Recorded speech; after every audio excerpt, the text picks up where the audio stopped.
don't get excited, it's a commercial. I'm not signing nothing. I told my sister that we were going for lunch because we both live in the area, and I said, when we walked by, I said, oh, let's get a donut first, which isn't out of character for me because I love donuts. It's funny because she thought a commercial was being filmed when we walked in, and that's like a line we use on our show when people like find a camera, like, oh, we think they're doing a commercial. So that was very funny to see that happen. Spirit of Long Island.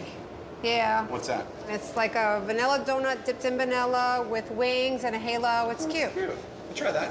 Want to try it? Yeah, I'll try that. Can you? Well, I had donuts and appetizer. We came in. Okay. Yeah, you want? Got it? Not the donut. I'm trying to be skinny. Okay. All right, but at least you could get some. Hold on. Can you bring out that Spirit of Long Island donut? I got Spirit, how about you? I got Spirit donut, you too? How was that? Was that good? I knew something was up. I knew something was up. What was something up? Try one of these donuts. It's a Spirit donut. When I saw Teresa, my mind was blown. All of a sudden, it was like, oh, there it is. That explains the cameras and the mysterious donut before lunch. But I'm good. How are you? So, can I interest you in a different type of donut? Because you're crying. No, Do you not want the Spirit donut? She just gets so happy about donuts. She's like me. I see that it's so emotional. So, you know what? Then I got a good idea. Why don't we, like, skip the Spirit donuts, and why don't we spend an hour with Spirit? That sounds great. Sounds great? Do you even know what that is, Joe? He doesn't care. He has a donut. I got a donut. I'm happy. I'm fine. Well, you have a beautiful home. Thank you very much. Thank you for allowing my crew to come in and disrupt your home. No worries. It's certainly worth it. So, have you ever been to a medium before? Yes. Okay. So what I've asked your loved ones to do is to communicate with personality and also with laughter. Some people disagree with the laughter part, but I'm the one that has to talk to the dead, and I want them to be happy. Laughter is the best medicine for the soul, and that is the #1 thing that we forget to do when we lose a loved one. Actually, okay, so I will start with the father figure that has departed. Okay. Okay, so was that your dad, or is it your father-in-law? Both. Okay, so know that they're stepping forward. Both of them are just kind of standing there looking at me, and they're both saying to each other, no, you say something first. And I feel like they're joking around with me, and I'm going, okay, so now what? And then your dad's like, I don't know, I was thinking we were gonna have a cigar, maybe have a couple of drinks, and maybe play a little cards. Would that be your father? Yes. And now, who is the mother that is also departed? My mother. She's yelling at them. She says, you're gonna make him mad, meaning God. Like, don't you piss him off. My family has always used humor our entire life, even getting through the hard parts. That's how we cope. Making fun of each other, being silly, just making sure that there's joy. So that's exactly what I would expect for them to do. Did your parents like to dance? Your father goes, why aren't you talking about our great dancing? We've been dancing the entire time, Teresa. That was our life. We grew up in a happy house. They Best sang time. and danced and loved each other. The perfect marriage. They still are. So your dad now, is your dad gone for some time? Yes. Because your mom is kind of in the back a little bit more, and your dad's going, you had more time with her. And I feel like your father's like the director, and he's like, but he's funny. Oh, yes. There's something that's charismatic about him. That's it. And then he's going, you want to know the real reason why my son didn't stay for the reading? Bark, bark, bark, bark, bark, bark. And then your mother's yelling, don't you make fun of my son, that's my son. That's exactly right.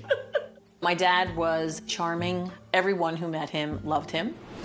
He was notorious for dropping a joke that only you could hear and nobody else could. That was most of the time not appropriate for everybody to hear, so that you were in a position where you couldn't laugh, and you shouldn't laugh, but you were hysterical. And who passed from the chest? Because they're laboring my breathing? My mother. Okay. So, did something happen the day before she died? Or a couple of days before she died? Because she did this thing and she went, Teresa, I'm okay, I'm okay. And then she was gone. And then she took a coin and showed me the other side of the coin. That's my symbol for what Spirit wants me to say. We only look at the other side of the coin, that they would still be here. What I can relate it to is I have a lot of guilt. Because I was diagnosed with breast cancer at 39, and she died 8 days later of a heart attack in the middle of the night. And I always feel like she said, take me instead of my daughter. Yes, I know she did. I don't care what she says. I know she did. And I feel terrible about that my siblings had to go through that and that my kids didn't get to spend more time with her. We got a phone call at 4:30 in the morning that said, we can't resuscitate her. And it was like, what? What do you mean you can't resuscitate her? She was perfectly healthy. She was 67 years old, the picture of health, full of life and energy. She had a heart attack. Your mother says you were meant to still continue to do amazing things here in the physical world. She says your children needed their mom. She says, and that was my soul's journey, was to be able to give life to my daughter. And I would not change a thing. When I was diagnosed with cancer, obviously your world comes down around you. And I was afraid.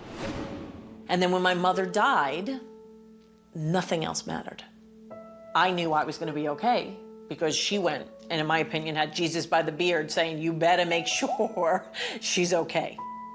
So it gave me strength to get through it. But I never thought about her perspective of how I am as a mother.